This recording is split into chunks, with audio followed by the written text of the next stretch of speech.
అయిపోయింది, భూమి ఒక వంతు అయిపోయింది. వాళ్ళు అలా తవ్వేశారు. ఆ తర్వాత వాళ్ళు పాతాళానికి వెళ్ళారు. అప్పటి నుంచి సముద్రానికి సాగరం అని పేరు వచ్చింది. సగరుడి యొక్క కొడుకుల వల్ల సముద్రుడికి వృద్ధి వచ్చిందిగా, మరి అందువల్ల సాగరం అని పేరు వచ్చింది. వీళ్ళు మదోన్మత్తులు పాతాళానికి వెళ్లి చూశారు. చూస్తే అక్కడేముంది, వెతగ్గా ఎదురుగుండా కనిపించాడు కపిల మహర్షి. కోటి సూర్య సమప్రభం కపిలం ధ్యాన నిరతం వాజినం చ తదంతికే తతః సర్వేతు సంరబ్ధ మునిం దృష్ట్వా అతివేగతగా హంతుముద్యుక్త మనసో విద్రవంతః సమాసదన్. ఆ పాతాళానికి వెళ్లి అక్కడ ఒకానొక ప్రదేశంలో కోటి సూర్యుల కాంతితో ధగద్ధగాయమానుడై వెలుగొందుతూ ఉన్న కపిల మహర్షిని చూశారు. ధ్యాన నిష్ఠలో ఉన్నాడు, కళ్ళు మూసుకుని ఉన్నాడు, జపమాల చేతిలో ఉన్నది. అటువంటి మహానుభావుణ్ణి ఆ పక్కనే రాటకి కట్టివేయబడిన గుర్రాన్ని చూచారు. ఈ మూర్ఖులు పళ్ళు పటపట కొరికారు, అరిచారు, పెద్ద కేకలు పెట్టారు, కత్తులు ఎత్తారు. ఎరిగితి మద్దిరయ్య తడవేటికి గుర్రపు దొంగ వీడే, ఈ జరభిని పట్టి చంపుడు అతి సాధు మునీంద్రుడు ఓలే నేత్రముల్ తెరవక బాకినోరు పెకలింపక బైసుక పట్టెనంచు అయ్యరువదివేవురు నిజకరాయుధముల్ జళిపిల్చీడాయుతూ.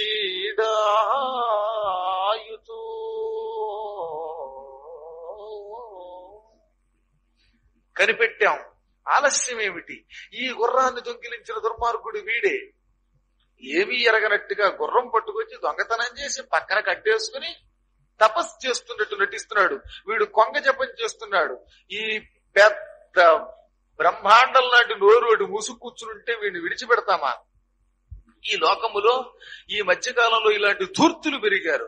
చంపండి, కొట్టండి, నరకండి అంటూ వాళ్ళు కత్తులు పుచ్చుకున్న మీదకు వెళ్ళారట. పళ్ళు పటపట కొరికారట. సంతిచాహో కళాలోకే కుర్వంత్య ఆడంబరం మహత్. ఆడంబరం ఎక్కువైపోయింది ఈ మధ్యన సన్యాసులకి. అసలు ఎవడు దొంగ సన్యాసం, ఎవడు నిజమైనటువంటి వాడో తెలియకుండా పోయింది. వీడు సన్యాసియో సన్యాసియో తెలియటం లేదనుకున్నాడు. సన్యాసికి సన్యాసికి తిన్న తేడా ఉంది. అందరినీ విడిచిపెట్టి అడవిగడు ముక్కు మూసుకు తపస్సు చేస్తే వాడిని సన్యాసి అన్నారు. ఎందుకు పనికిరాడు రా ఈ దిక్కుమారాడని అందరూ వాడిని వదిలేశారు అనుకోండి, వీడు సన్యాసి అన్నారు. అందరినీ వదిలిపెడితే సన్యాసి, అందరి చేత వదిలిపెట్టబడితే వాడు సన్యాసి అన్నారు. ఇద్దరిలో ఎవడో వీడు చంపండి అంటూ అరిచారు. అంతేనా? ఆ మూర్ఖులు ఐశ్వర్య మదమత్తులు గంభీర ముద్రలో ఉన్న ఆ మహానుభావుణ్ణి కనిపెట్టలేక ఆయన చుట్టూ ఒకడు పుచ్చుకున్నట్ట, చెయ్యొకడు పుచ్చుకున్నట్ట, ముక్కు మెత్తన్నట్టొకడు, కాలితో పొడిచేటొకడు. ఐశ్వర్య మదమత్తులు మూర్ఖులు, ఇటువంటి ఆ అజ్ఞానులకి వివేకం లేకపోయింది. అయ్యో, జగన్మాత జగన్నాథుడు సమస్తము తానైన వాడు కపిలుడు ముఖంలో తేజస్సును పెట్టైనా కనిపెట్టవచ్చు కదా, అది తెలియలేదట. అదే కర్మయోగం అంటారు. మహావేగంగా వెళ్లే నది ఒడ్డు మీద ఉండే చెట్లు పడగొట్టేస్తుంది. అలాగా వీళ్ళ పాపకర్మ వీళ్ళని ఆ ఋషి మీద కుసిగొల్పింది. వాళ్ళు అంటున్నారట, అహో కనక మాహాత్మ్యం ఆఖ్యాతం కేన శక్యతే. సనక సనందనాథులు అంటున్నారు నారదునితో, ఐశ్వర్యం, యౌవనం, అధికారం, బలం, ఈ నాలుగు ఒకటి దగ్గర ఉంటే ప్రమాదం. వాడికి అజ్ఞానం పెరిగినప్పుడు ఇవన్నీ వీళ్ళ దగ్గర ఉన్నాయి. మహారాజు పుత్రులు, వాళ్ళకి అధికారం, డబ్బుకి లెక్కలేదు, మంచి బలం, యౌవనం అన్నీ కలిసాయి. ఆ దాంతో మూర్ఖత్వం పాలైపోయారు వాళ్ళు. కనకము అంటే రెండు అర్థాలట. కనకం అంటే బంగారం అని ఒక అర్థం, ఉమ్మెత్త అని ఒక అర్థం.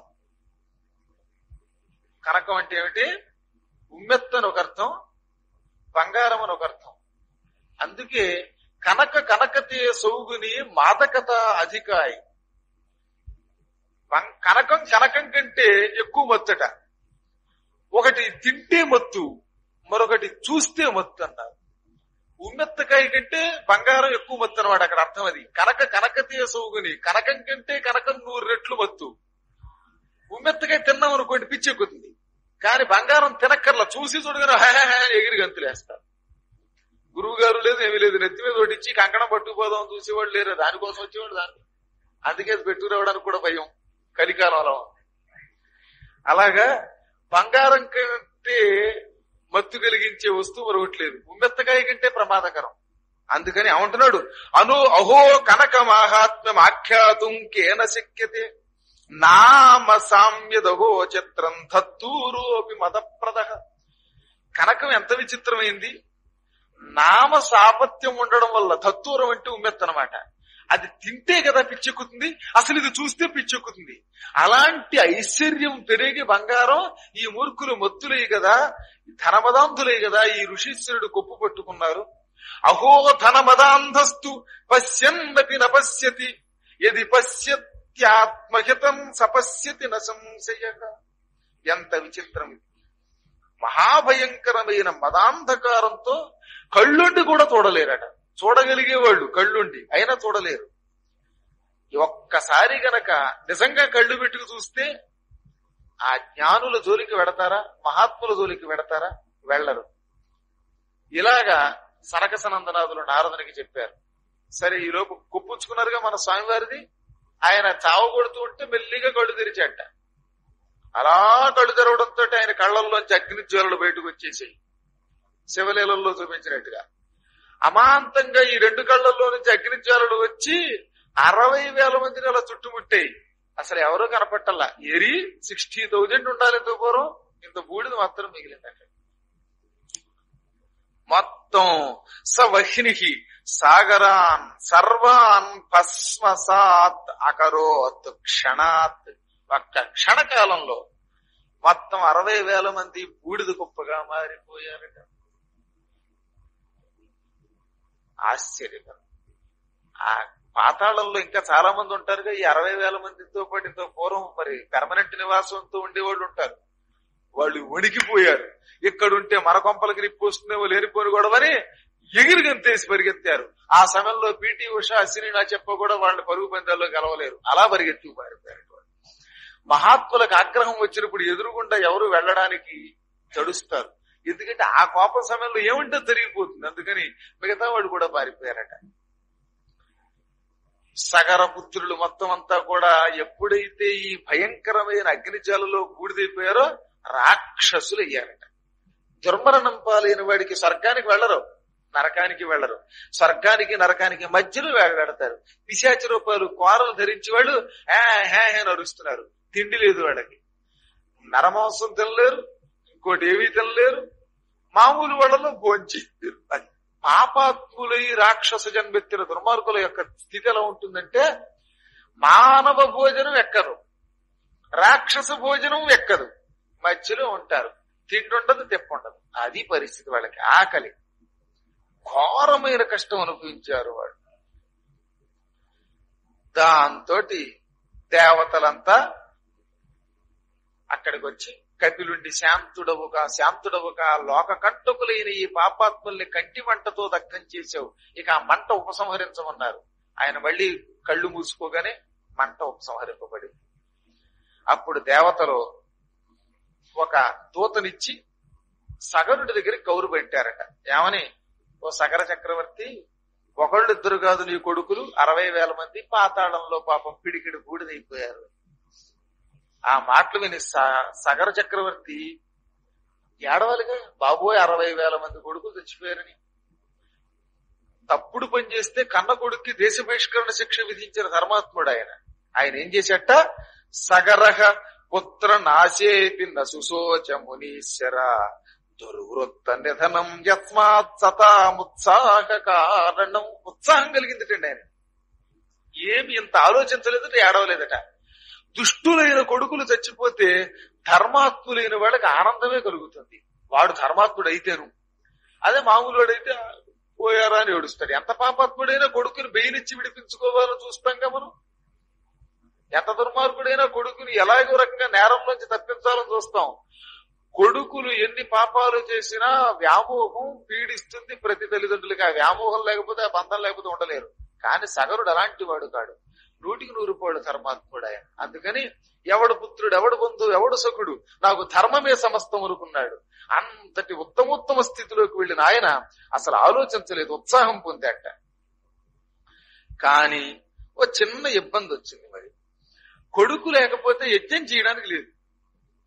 ఎలాగిప్పుడు ఈ అశ్వమేధయాగం చేయాలంటే కొడుకు ఉండాలి.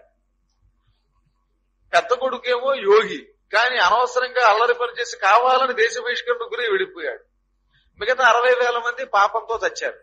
మరి ఇప్పుడు కొడుకు లేకపోతే యజ్ఞం ఎలా పూర్తవుతుంది? ఆ అసమంజసుడనే పెద్ద కొడుకున్నాడే యోగి, భ్రష్టుడైన వాడు, వాడి కొడుకు అంశుమంతుడు, పరమ బుద్ధిమంతుడు. ఆ మనవణ్ణి పిలిచాట. వాడిని దత్తత తీసుకుని మనవణ్ణే పెంచేసుకున్నాడు. చూడండి, ఇక్కడ ఒక రహస్యం.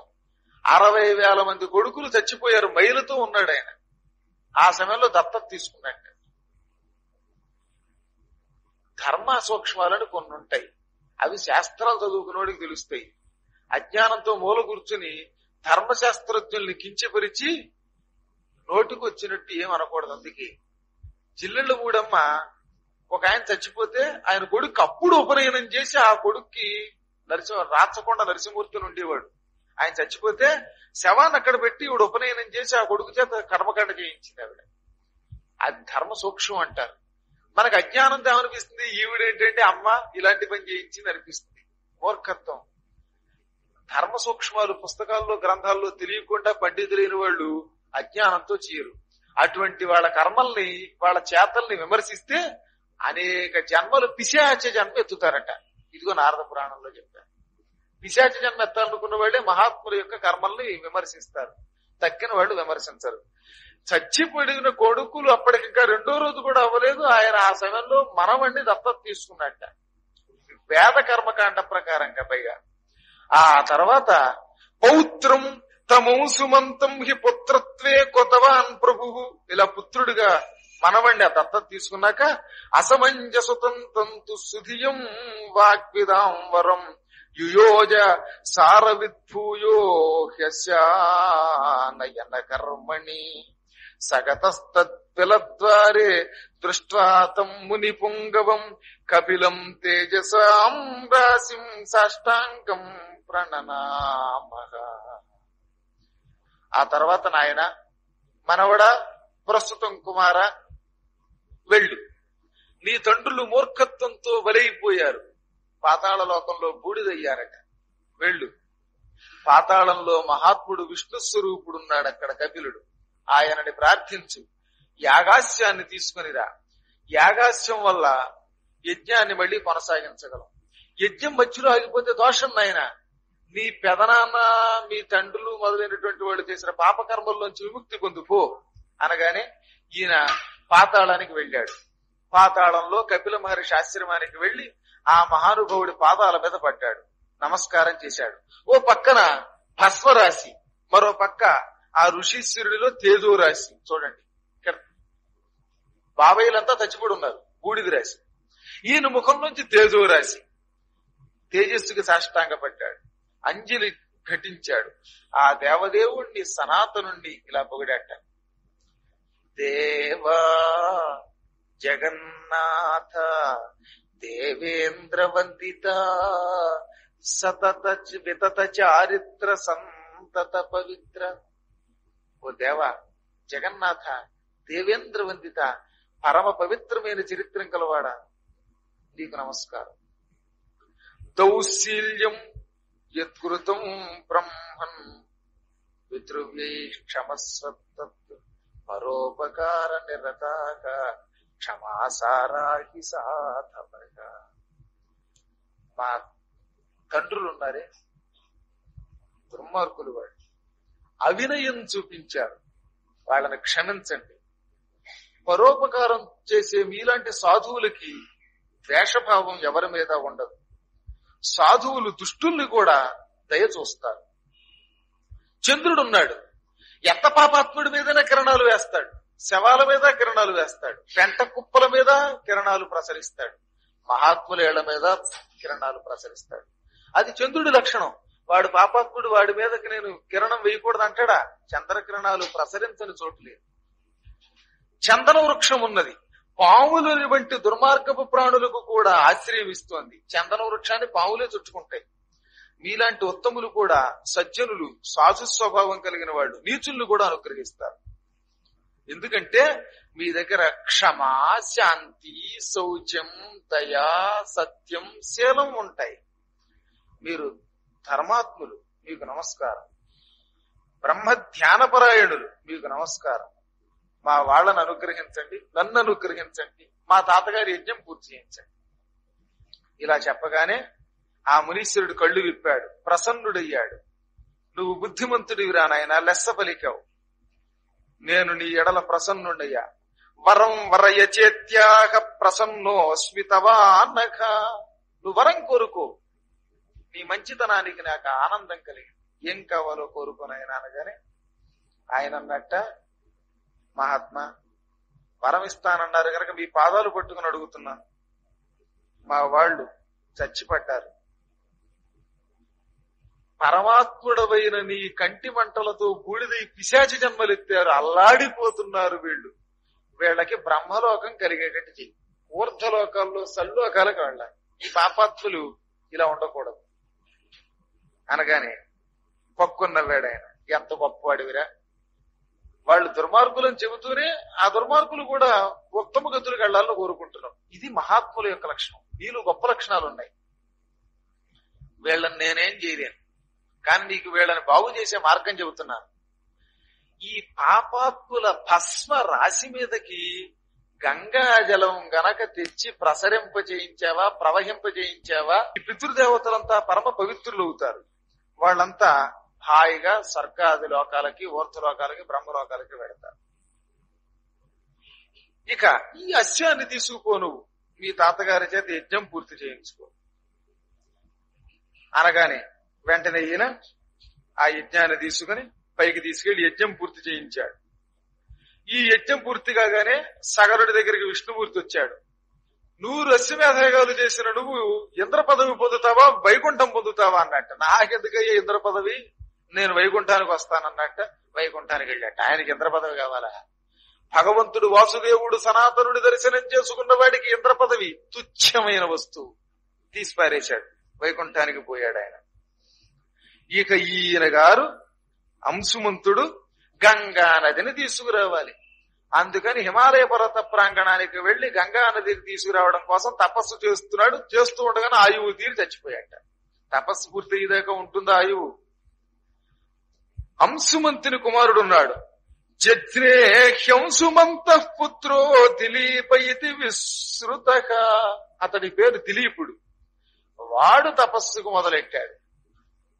తన కొడుక్కి పట్టాభిషేకం చేసి భగీరథుడికి మా నాన్న యొక్క తపస్సుని పూర్తి చేస్తానని దిలీపుడు కూడా హిమాలయాలకు వెళ్ళి తపస్సు చేశాడు. మధ్యలో ఆయన కూడా ఢామ్ అన్నాడు.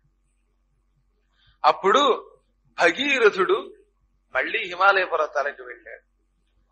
ఈ యజ్ఞాన్ని, ఈ గొప్ప గంగను తీసుకురావడం అనే మహాకార్యం, అదొక బృహత్తర యజ్ఞంతో సమానం. అది పూర్తి చేయాలనుకున్నాడు. తపస్సు చేశాట. ఎవరి కోసం? బ్రహ్మ కోసం. బ్రహ్మ ప్రత్యక్షం అయ్యాడు.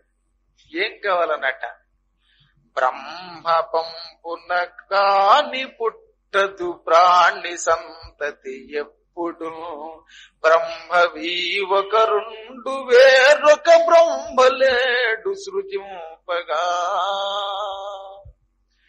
బ్రహ్మ పంపున గాని ప్రాణులు పుట్టవు. నువ్వు బ్రహ్మకు పంపించకపోతే గంగ పుడుతుందా? గంగానదిని నాకు ఇవ్వయ్యా అని కోరాట.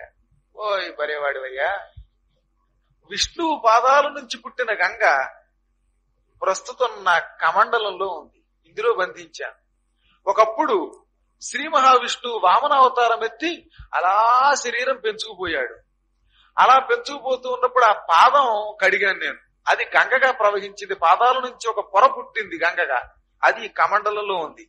ఇప్పుడు ప్రస్తుతం నేను చెప్తే విందవు. ఈ గంగనే ప్రార్థించను అన్నట్టు. మళ్ళీ మొదలైంది. ఇంత కష్టపడి బ్రహ్మ గురించి తపస్సు చేస్తే కొండంత వెలగనబట్టి గంగ గురించి తపస్సు చేయమంటాడు ఆయన. అందుకని మళ్ళీ గంగ కోసం తపస్సు చేశాట. గంగాదేవి ప్రత్యక్షమైంది. ఏం కావాలి అమ్మా, నువ్వు భూలోకానికి రావాలి, అక్కడి నుంచి పాతాళానికి రావాలి, పాతాళంలో మా వాళ్ళ భస్మరాసుల మీద ప్రవహించి వాళ్ళని పవిత్రుల్ని చెయ్యాలి అనగానే, దాంతే ఉంది నాయన, నేను గనక ఢామని బ్రహ్మక మండలంలోంచి ఒక్కసారి భూమి మీద పడ్డానా, ఈ భూమి హిమాలయాలు మొత్తం పిండి అయిపోతాయి, పగిలిపోతాయి, ధ్వంసం అయిపోతుంది. నా వేగాన్ని ఎవడూ తట్టుకోలేడు, మహావేగం నాది. కొండల్ పిండిని చేయజాలడి మహాకుంభీకృతం పైన శక్తిని, కొండలను పిండి చేసే నా అద్భుతమైన శక్తి ఉందే, దాన్ని ఎవరు తట్టుకోగలరు? అలా భరించేవాడు నువ్వు భరిస్తానంటే నీ నెత్తి మీద దూకుతానండి. నయ్యం ఇంకా నా మీద అంత ప్రేమ చూపించక తెల్లోయి, నా నెత్తి మీద దూకితే నేనుండను. ఇంకా భూలోకంలో పాతాళంలో ఎంతో మంది తరించబోతున్నారు. నిన్ను మోసేవాడు ఎవరో నువ్వే చెప్పు, నేనెక్కడ మోస్తానన్నట్ట. ఆవిడ నవ్వింది. ఎప్పటి నుంచో ఆవిడకి పరమేశ్వరుని పరీక్షించాలని కోరికుంది. శివుడైతే మోస్తాడేమో, ఆయన అడుగు అంటే మళ్ళీ మొదలు. శివుడిని రమ్మంటే వస్తాడా తల్లి? ఆయన కోసం మళ్ళీ యజ్ఞం మొదలెట్టాడు, మళ్ళీ తపస్సు మొదలెట్టాడు. కఠోరంగా తపస్సు చేశాడు. కాకపోతే బ్రహ్మ కోసం గంగ కోసం చేసినంత కాలం అక్కర్లేకుండా 6 నెలల తపస్సుకే మెచ్చుకున్నట్టు ఆయన. బోళాశంకరుడు అన్నారు ఆయన. అందుకే ప్రత్యక్షం అయ్యాడు. బ్రహ్మానంద పడిపోయాడు ఈయన. 2 చేతులు జోడించాడు. మహాత్మా, చాలా శీఘ్రంగా ప్రత్యక్షం అయ్యావయ్యా.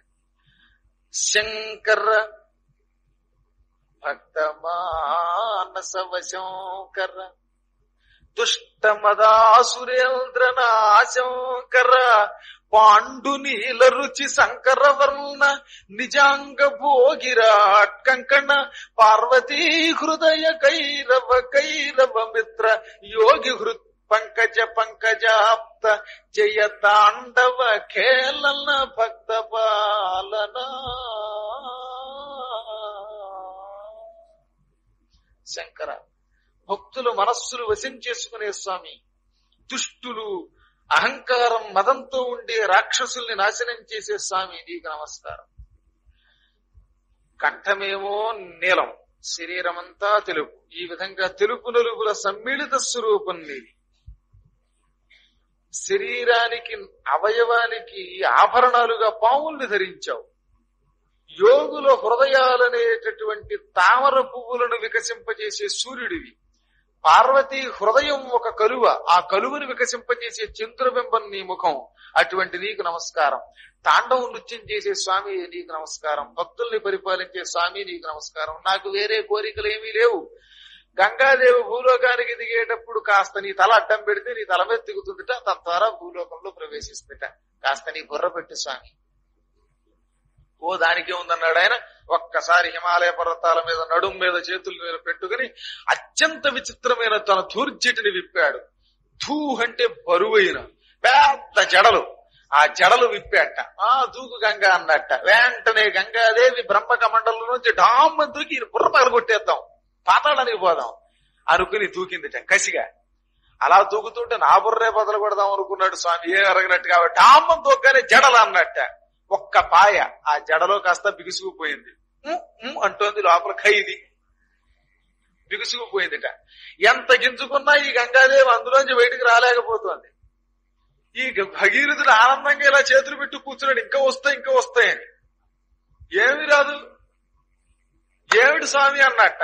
ఏమిటంటే ఏం చెప్పరయ్యా, ఆవిడ మరి నా బుర్ర బదలకూడదామని అహంకారంతో దూకింది, బంధించానన్నట్ట. పాలేముందయ్యా, మధ్యలో నేను బలైపోయాను స్వామి. ఇన్నేళ్లు కష్టపడి తపస్సు చేసి బ్రహ్మని మెప్పిస్తే గంగనంటాడు, గంగని మెప్పిస్తే నువ్వేమో బంధించుకుపోయావు. ఇంకేమిటి నా తపస్సు, అనుగ్రహించు, గంగని నాకు ఇప్పించవయ్యా అన్నట్ట. స్వామి నవ్వాడు. ఇంత గంగని భరించడం కష్టం అయ్యా, అందుకని ఇదిగో చూడని ఒక్క వెంట్రుక పాయిలా పక్కకి తీశాట. అందులోంచి గంగ ధవాయలమని హిమాలయంలో గంగోత్రిలో పడిందనమాట. అక్కడి నుంచి క్రమేపీ కిందకి ప్రవహిస్తోంది. పైకి కనపడుతోంది మనకి ఎక్కడి నుంచి వస్తుందోనని. కానీ అసలు రహస్యం అక్కడ ఉంది. కిటుకు గంగంటే ఆయన జటా చూటం నుంచి కిందకి దిగి వచ్చింది. అలా దిగి కింద పడి పట్టగానే ఠామని పెద్ద శబ్దమయ్యి అక్కడ ఒక గుంట ఏర్పడిపోయిందిట. అక్కడి నుంచి దబ దబ దబ ప్రవహిస్తూ బిందు అనేటటువంటి సరస్సులో పడింది. అక్కడ పడగానే పెద్ద విశాలమై 7 పాయలుగా చీలింది. సీత, సుచక్షువు, సింధువు అనే 3 పాయలు తూర్పుకు ప్రవహించాయి. పావని, హరాదిని, నళిని అనే 3 పడమరకి ప్రవహించాయి. మళ్ళీ ఈ సీత అనే పేరుతో ఉండేటటువంటిది కొంత దూరం వచ్చాక మళ్ళీ 7 బాయలయ్యింది. అలకనంద, మందాకిని, సీత, సరస్వతి ఇత్యాది పాయలుగా చీరి మళ్ళీ ఇవన్నీ దారి పొడుగుతో ఒకదాంతో సమ్మిళితమై చివరికి హృషికేశం దగ్గర ఒకటై ఈయన వెంటబడ్డాయి. అక్కడి నుంచి వచ్చిన తర్వాత గంగా యమున తీరోత్సంగంలో ప్రయాగలో ఈయన వెనకాతల విశాలమైన క్షేత్రం ఏర్పడింది. అక్కడి నుంచి దాటి మరికొంత దూరం వచ్చాక ఈ గంగా యమునులు కలిసి మళ్లీ ప్రవహిస్తున్నాయి. ఈయన వెనకాతలు చూసుకుంటూ వస్తున్నాడు. దప దప దప దప శబ్దం అయిపోతుందట. ఓ బ్రహ్మాండమైన కల్లోలం, చక్రవాక పక్షులు, హంసలు, సారస పక్షులు ఇవన్నీ ఆయన వెనకాతల తండోపతండాలుగా వస్తున్నాయి. పీతలు, తాబేళ్లు, మొసళ్ళు ఇవన్నీ పడుస్తున్నాయి. కలువ పువ్వులు, తామర పువ్వులు కొల్లలుగా వస్తున్నాయి. ఈ వెంటబడి వస్తూ ఉంటే వెనకాతల దేవతలందరూ రావడం, ములగడం, భగీరథుడికి నమస్కారం చేయడం, పోవడం. ఈ వెనకాతల అలా వెళ్లి కాశీ గుండా ప్రయాణం చేశాడు ఆయన. అలా వెడుతూ ఉంటే కొంత దూరం వెళ్ళాక కాశీ క్షేత్రం దగ్గర నుంచి వింధ్యపర్వతం దగ్గర అమ్మవారు వింధ్యవాసిని ఉన్నది. ఆ కొండకు కొంచెం 1/2 కిలోమీటర్ దూరం దాకా ఉంటుంది ఈ గంగా ప్రవాహం. వింధ్యవాసిని అమ్మవారి కొండమని చూస్తే మనకు ఎదురుగుండా గంగ ప్రవాహం కనపడుతుంది. అక్కడ ఉంది జహురు మహర్షి ఆశ్రమం. ఆ జహురు మహర్షి అక్కడ తపస్సు చేసుకుంటున్నాడు అమ్మవారి గురించి కఠోరంగా. ఆ మహర్షి ఆశ్రమాన్ని ఢామని ముంచేసింది. ఈయన ముందు వెళుతున్నాడు, వెనకాతలే వస్తున్న గంగ కాస్తావా ఇంకా తగ్గలా, ఏరా మధ్యలో అడ్డొస్తావరా ముని, నీ సంగతి చూస్తానని చెప్పి ఆయన ఆశ్రమం అంతా ముంచెత్తేసింది. మునీశ్వరుడి ఒళ్ళు మండింది, తపతప తేలిపోయాడు ఆయన. ఆయన దండం కమండలం అన్ని పోయాయి. ఒళ్ళు మండి, గంగా శివుడు ఒక్కపాయి విడిచిపెట్టినా ఇంకా నువ్వు ఇంత ఉద్ధృతంగా ఉన్నావంటే మొత్తం విడిచిపెడితే అసలు ఈ భూమండలం ఉంచేదానివా, నీ సంగతి ఏమిటో చూస్తానని అన్నట్టు చెయ్యలాగా మొత్తం గంగంతా వచ్చి చేతిలోకి ఆచమ్య ఓంకేశవాయ స్వాహ అయిపోయిందట. డామ్మని తాగేశాడు ఆయన. ఈ భగీరథుడు ముందెడుతున్నవాడు ఏమిటి డబడబడబడబాడ చప్పుడు అయ్యేది, ప్రవాహం చప్పుడు లేదంటే వెనక్కి చూశాడు. ఒక్క చుక్క నీరుంటే ఒళ్ళుట్టు. స్వస్తి ప్రజాభ్యః పరిపాలయంతాం న్యాయ్యేన మార్గేణ మహీం మహిషాః గోబ్రాహ్మణేభ్యః శుభమస్తు నిత్యం లోకాః సమస్తాః సుఖినో భవంతు.